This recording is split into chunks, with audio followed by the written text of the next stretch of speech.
The broadcast is now starting. All attendees are in listen-only mode.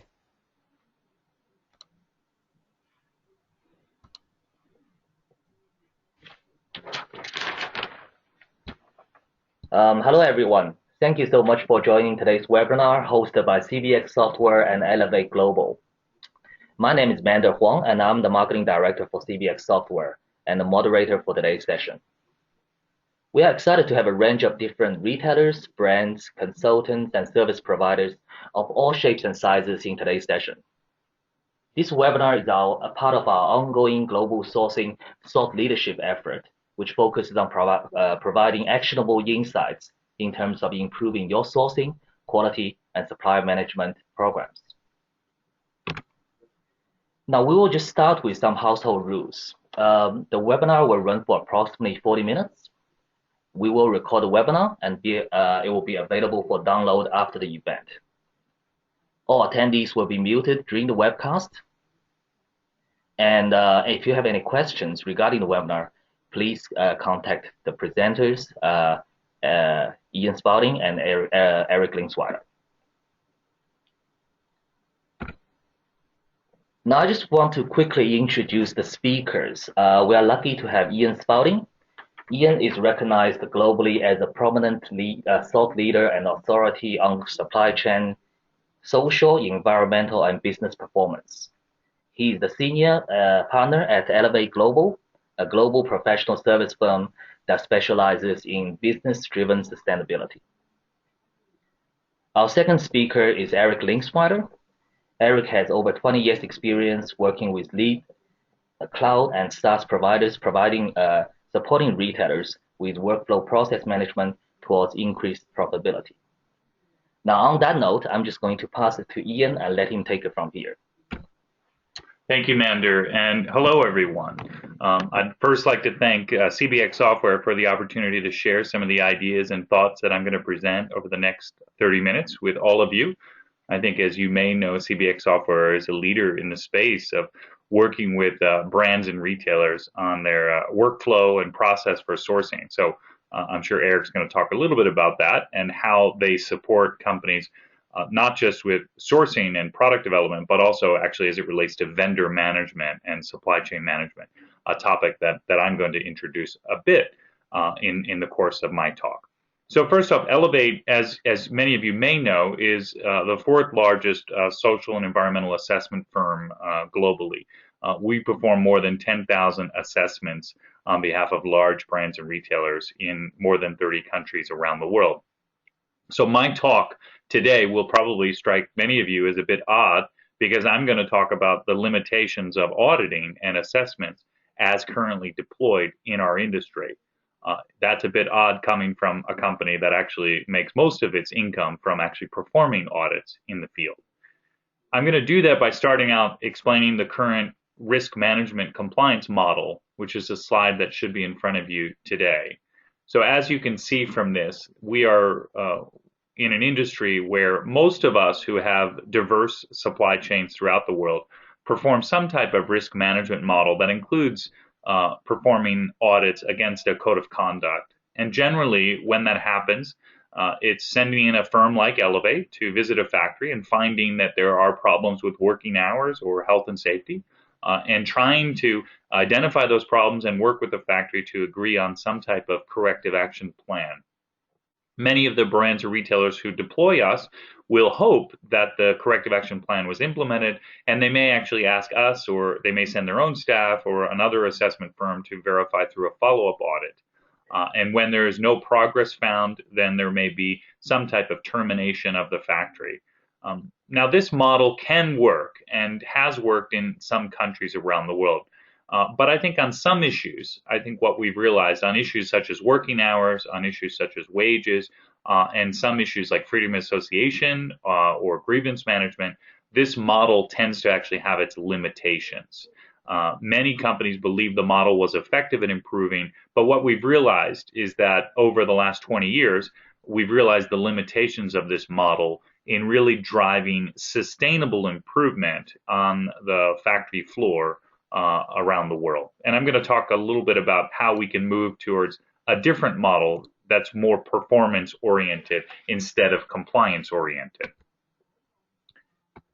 So when we look at the current state of brand and retail supply chain and how they manage risk, I think that what we have found out is that the current risk management model of social and environmental compliance generally does not lead to sustainable factory improvement. The same issues can exist in a factory today as existed 10 years ago. And I think if you ask most factory owners, have they substantially addressed the issue of working hours or health and safety, I think many of them would admit that there are still challenges that are common within their facilities. I think another challenge is that the current model doesn't necessarily really drive great transparency in the supply chain. There are brands and retailers who penalize factories who show that they work on Sunday. And in fact, I've had many, many examples of factories that show a 62, a 65-hour work week, or that they worked on Sunday in order to meet a shipment window, and that factory is failed or is terminated by the brand or retailer. And so it teaches factories that maybe transparency is not so valuable, because if you are very transparent, you ultimately could be penalized by some companies.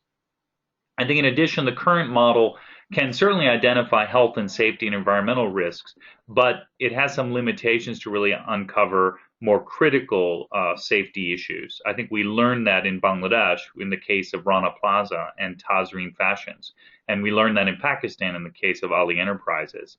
All three of those examples are factories that have been audited before and may have found some environment, health, and safety issues, but not to the degree of what we learned after the fact. So I think we recognize maybe some limitations there. I think in addition, the current model we've found basically can drive some improvement awareness about how do we minimize risk, but ultimately it's really coming from a reputational perspective. It's not necessarily trying to understand the root cause of issues and improve overall performance.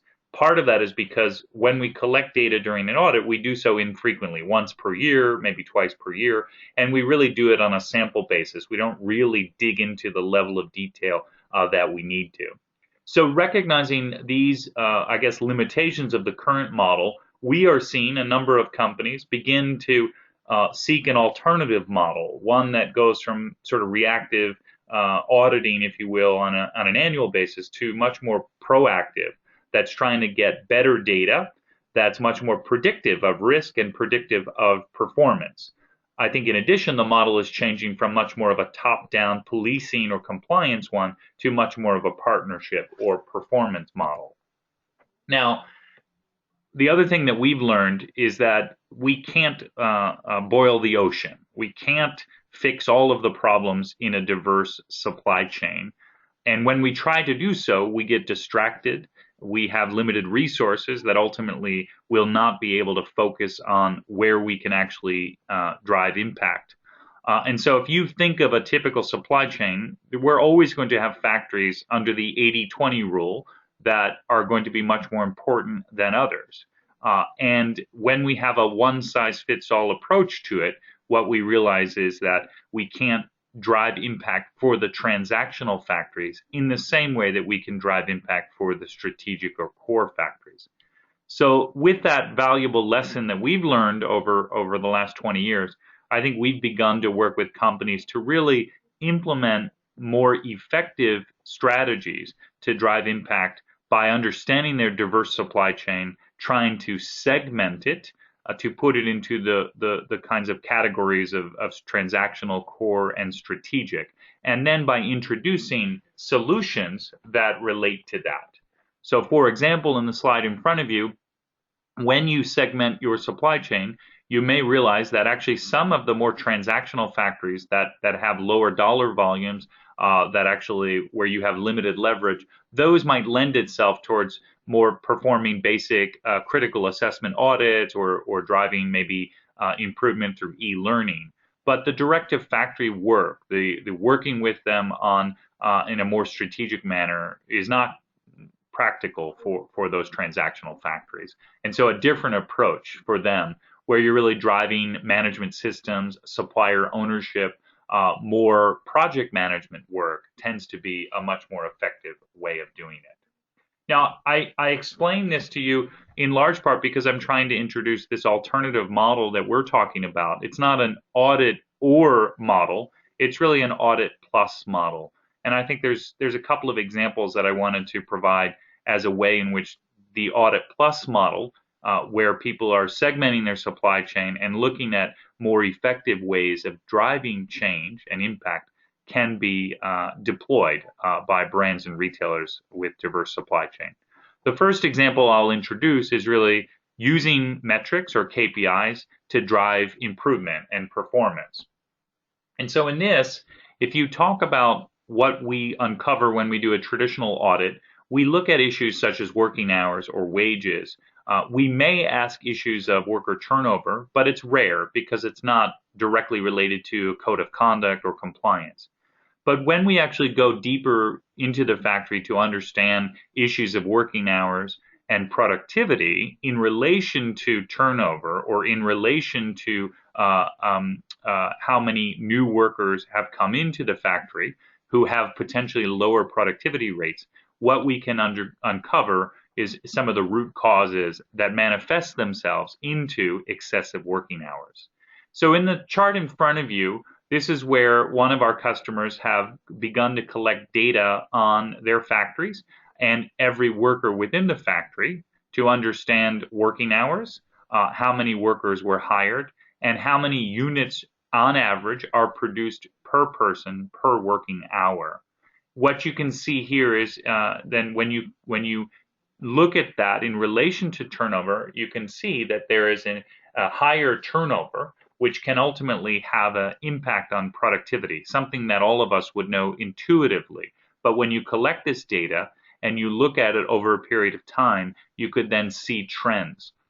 Trends such as the impact of Chinese New Year, where there is excessive turnover, and also where we can see very low levels of productivity as we onboard many, many more workers. So this is an example of where companies are trying to collect more data on a more frequent basis, correlate that data in order to understand the performance levels and root cause, and then ultimately to help drive a project or an improvement area where the factory can address maybe excessive turnover or could do some advanced planning in anticipation of more disruptive events such as Chinese New Year and the impact on productivity. In addition, with this data, you could begin to collect additional items and compare one factory with the next. You can compare by location and you can compare by category. So in the slide in front of you, you'll see where a factory, and we've been doing this for many years, where we've collected data on a monthly basis on units produced, obviously units produced per working hour, the average labor cost, in this case we're talking about China, rework rate, and trying to then estimate what the lost production would be in units produced due to rework rate and the lost working hours, which would be additional working hours that we need to work in order to recover from the defects or the rework rate, and then trying to quantify that to understand what the cost would be in terms of labor cost. We've not quantified opportunity cost, but it certainly can give an indication of where there are real business benefits for a factory to understand how they can reduce the rework rate as a result of turnover or low productivity, and then to compare factory to factory, merchandise area to merchandise area.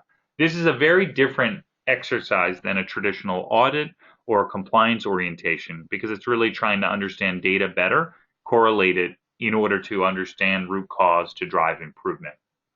When we've done this type of exercise in other sectors, like for example in the electronics sector, we can combine data and correlate it. In this example, we're combining rework data with turnover and seeing that there actually can be a connection. As we actually will have an increase in turnover, then in the following months or period of time, you will see an increase also in rework rate. In addition to that, if you look, we can actually do it by factory. and try and do some trend analysis for this. This can be very helpful for the strategic factories. Doing this for transactional factories can be a bit more complicated, and also as you try and drive improvement, because you have low leverage, it doesn't necessarily lead to the kinds of impact that you could have with more strategic. Now, to help our customers do this and to begin to model out what the return on investment would be as factories consider changes in their operations, we developed an ROI model in partnership with KPMG. This particular model helps to kind of quantify things like turnover, wages, working hours, and what would happen if we change the wage system, if we change the work hours allocation, what would the impact be on margin, on obviously working hours and wages for workers. This model has been a very helpful dashboard that we can complete and work with the factory in order to help them make better and more informed decisions that they can consider as they try and improve their performance. For those of you interested in learning more about this dashboard, I would encourage you to just email me, and my email information will be provided at the end of the webinar. Now, moving on to the second example of where we are working with brands and retailers to introduce a different model, one that goes beyond the assessment only model towards more improvement and capacity building, is really trying to look at the issue of how do we actually bring workers into the center of our efforts. You know, most audits, most codes of conduct are designed to validate that workers are being protected, that their rights are being protected. But often we are bringing in a very much a compliance orientation, and we're not necessarily engaged with workers directly. We may be through worker interviews, but not as intensively as we could.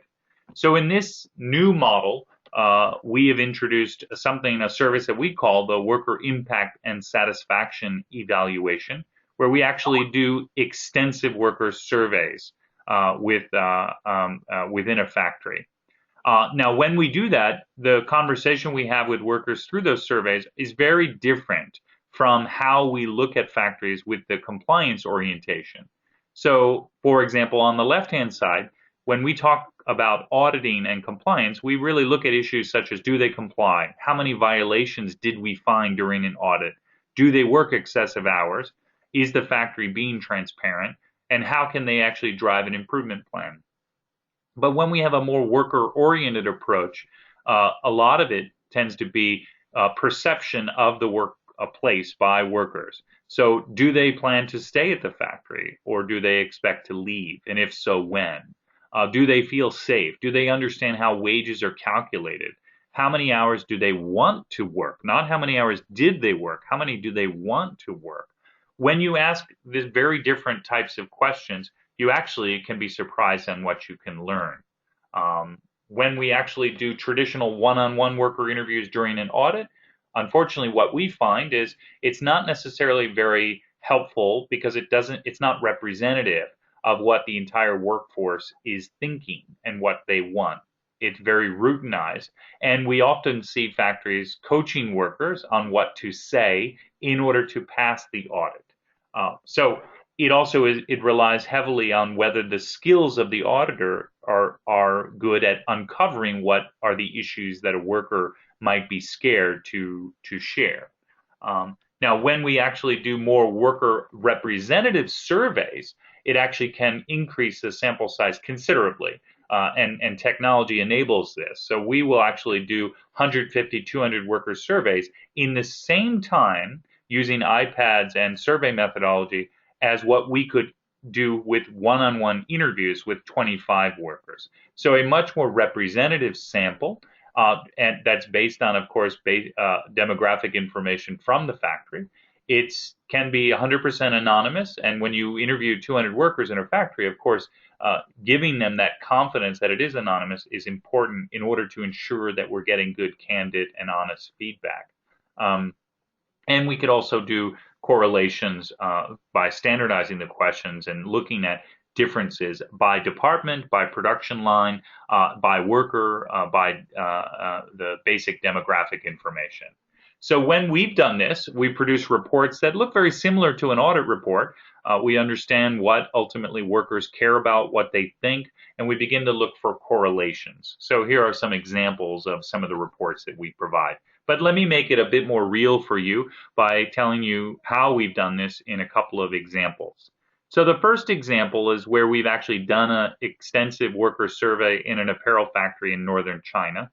And when we actually have done that, we asked some questions relating to wages, something that I think many people would say is a very controversial thing to do, because most people believe that they're underpaid.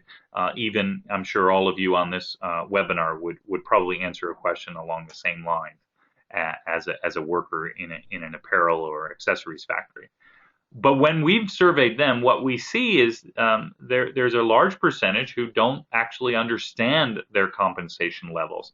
And when they don't understand it, they believe that it's unfair or very unfair. And very few workers who do understand that would conclude the same thing.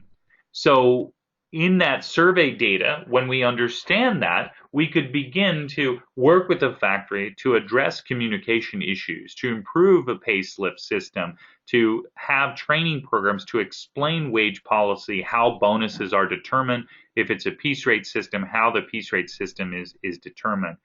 In addition, in this particular example, we learned that supervisors are not very good at communicating with workers, and there needs to be some improvement in worker management dialogue, especially on how to handle worker feedback. So the factory trained its supervisors on that worker management dialogue and improved the communication channels within the factory. All of these efforts of what the factory has done came out of the survey that we conducted, and there were very easy improvement areas to make the factory a little bit better. So when we came back 6 months later, after those interventions, what we saw was a pretty striking improvement. So in blue is where you'll see the survey data from the first survey. So for example, when we asked them, do you think you are fairly compensated? More than 43% said they were unfair or very unfair. After doing the training and improvement efforts on payslip, we see that dropped. So unfair dropped from 43 to 16%. And fair improved from 7% to 22%. Now again, if wage fairness leads to higher turnover, if someone believes they're unfairly compensated, they're probably not going to be very happy, and they're going to look for alternatives. But if through communication and training we can improve on this, ultimately we can reduce turnover. Same thing is true with supervisors. As I mentioned in the first survey, we had a very high percentage of workers, 24% believed that their supervisors had a very bad attitude, and 50% said that supervisors were very emotional and moody, and they didn't listen to workers. After these training programs and efforts to engage supervisors directly, we saw an improvement. So the bad attitude reduced from 24 to 14%, emotional and moody dropped as well, and we saw an improvement in the attitude of, or the perception of the attitude of management. So that's just an example of where, again, this has nothing to do with compliance. This is about how do we understand what workers think, what they want, and what are the simple things we could do to improve worker satisfaction within a factory. Now, a second example, quickly, as I try and conclude, is another factory in northern China. This also is an apparel factory. And the issue of working hours is one issue that I think many of us have always found to be difficult in manufacturing. And so when we audit factories, as I mentioned, we do more than 10,000 times per year, we find that it is one of the key compliance challenges. When we talk to workers about working hours, what we also realize is workers often work more than 10 hours a day, and in some instances work more than 12 hours a day, and sometimes 6 or more days in a week, particularly in peak season. But interesting, when we ask workers, are you actually comfortable with those working hours, 60 to 72 hours per week? We see the vast majority are saying that they are comfortable and they would want to work more. When you talk to factory owners, they'll say that workers want to work more. Now, this is important because from a compliance orientation, this would be very bad news. We don't want workers to work beyond the law or beyond the 60-hour international standard. But when we talk to workers themselves, they actually do want to work longer hours. And that is a challenge where we have contradictory data. But what the real issue is, not surprisingly, is not that workers want to work long hours. Is really what they want is additional pay. And so as we consider issues of higher costs, are there things that we can do to change compensation systems and productivity systems to allow workers to work fewer hours, but to act an increase in their pay, especially if we see higher productivity levels? So when we talk to workers about it, what we tried to do was to understand what workers could do to improve their productivity and their satisfaction rates that ultimately would help them with respect to their working hours. And so when we asked workers about it, what we found is that there are things that the factory could do differently, such as providing childcare or housing, or even changing the dormitory structure, things that weren't incredibly expensive for them to do, but that ultimately could actually increase benefits to the worker that they would actually appreciate. In addition, when we surveyed, we realized different than wages and working hours, that there was still communication challenges for the factory as it relates to how working hours are provided, and also how the wage system is provided.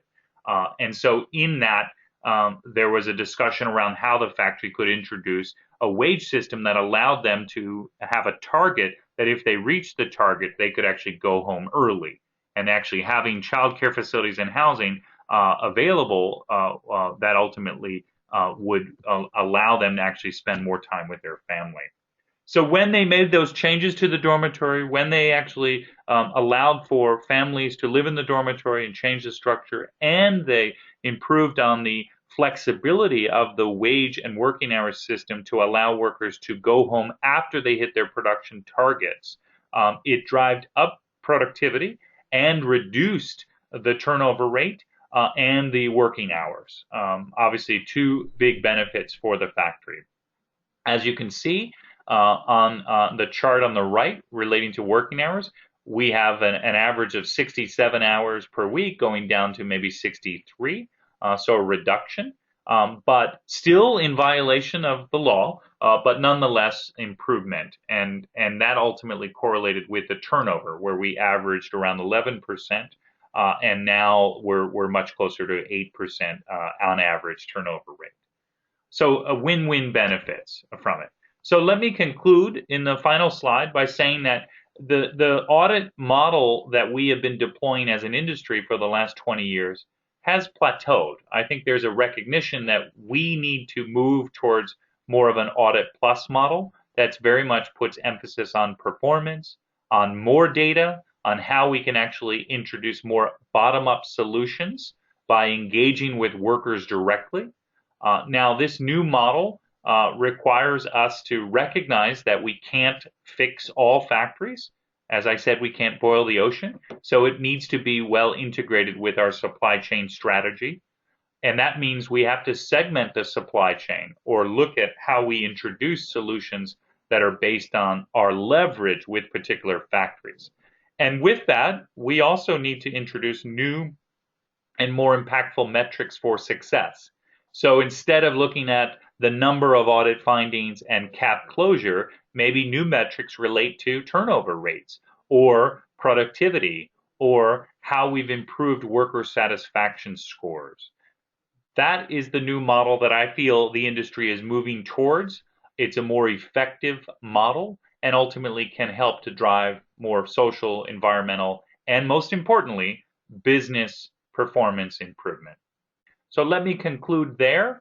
I thank you for listening, and I'll turn it over to our colleague Eric, who will try and make some links to the actual CBX software platform and what they're doing working with brands and retailers. Eric?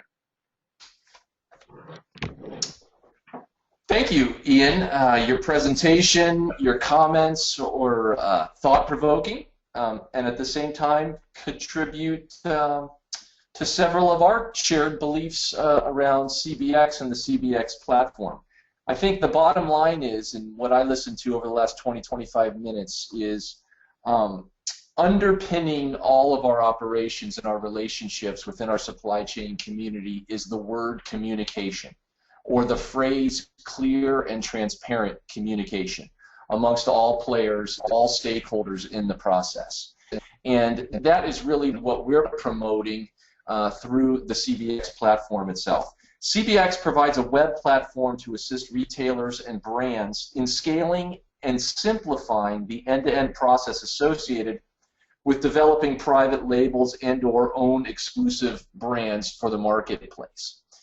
And if I think back to some of the key comments that Ian was making and try to attach that to shared beliefs and how they tie into the CBX total sourcing management platform overall, I call out the 4 bullets you see on the left-hand side of this first slide. We too believe and promote and see our customers moving away from policing and more to a collaborative partnership within their supply chain community, both internally and externally. And I'm going to share with you a couple of thoughts around that in just a second. Also, it's critical that our customers and those that are working diligently to move margin, to increase profit, to drive revenue, they need to understand more clearly what's happening further upstream in the supply chain itself, as well as downstream post the actual handoff of a product specification to their sourcing offices and ultimately to their manufacturing partners. And it's gaining that understanding of those events that's critical and helps our customers lead to a more simplified and more effective private label product development strategy. And then lastly is this notion of information dissemination and information collection, and we need to change how we're collecting that information, moving away from manual processes, moving away from email platforms and Excel and disparate databases, and rather trying to create a collaborative and a transparent communication model across a true web-based platform.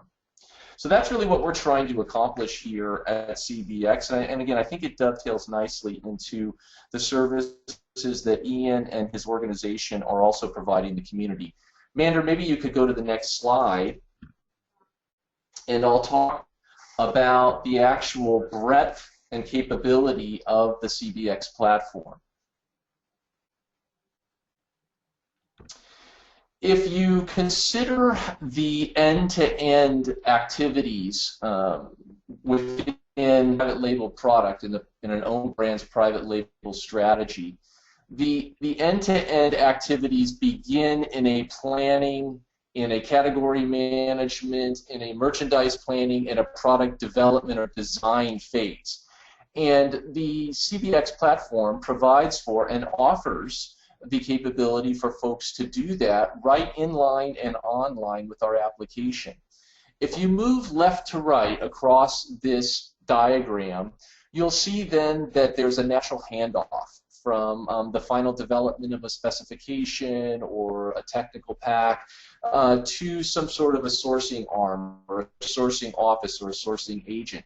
Rather than emailing that along to your office overseas or to your agents that are handling this for you on a third-party basis, you can actually ask for that information to be provided to you directly online with the CBX Total Sourcing Management platform. You can go back and forth, compare quotes, ultimately confirm quotes and confirm an order, and then we get into what I call the black hole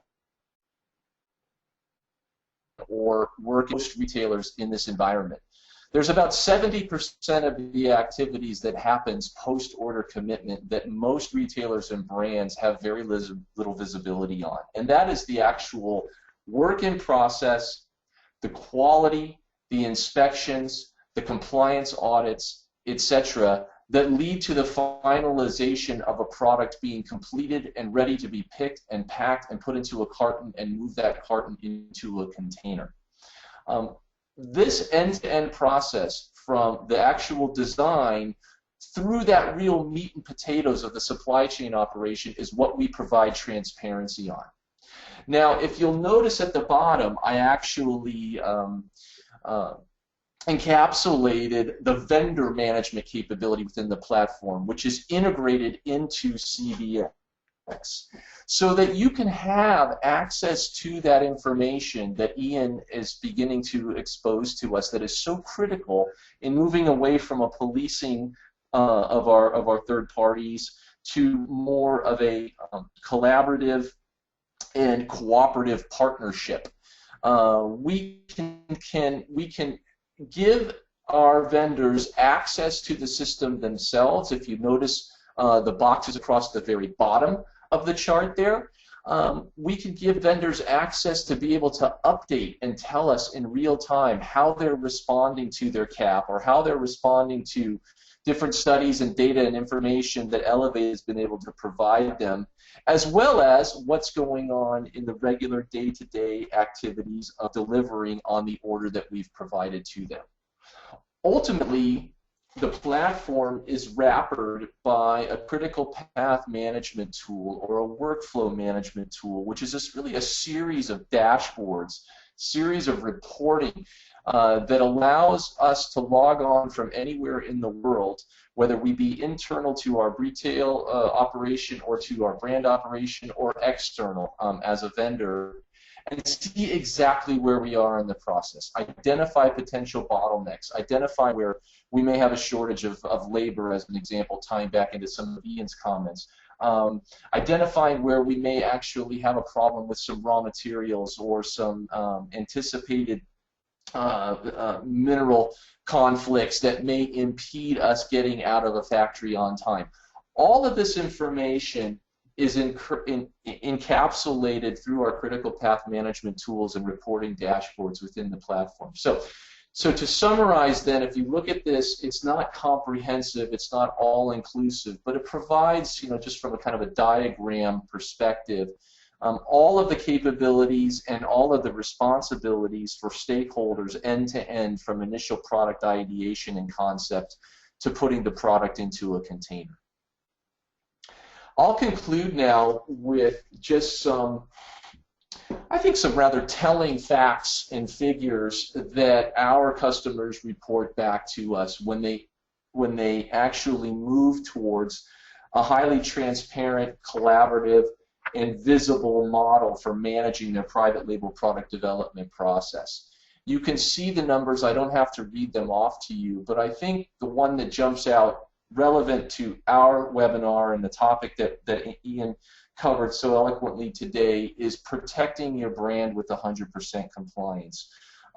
The other numbers will come, but if you have a single event, or God forbid more than one or two or three events that negatively affect your brand worldwide, then you can just throw away all of the other positives that may have come about by shrinking or compressing your supply chain operations to drive margin or to drive revenue.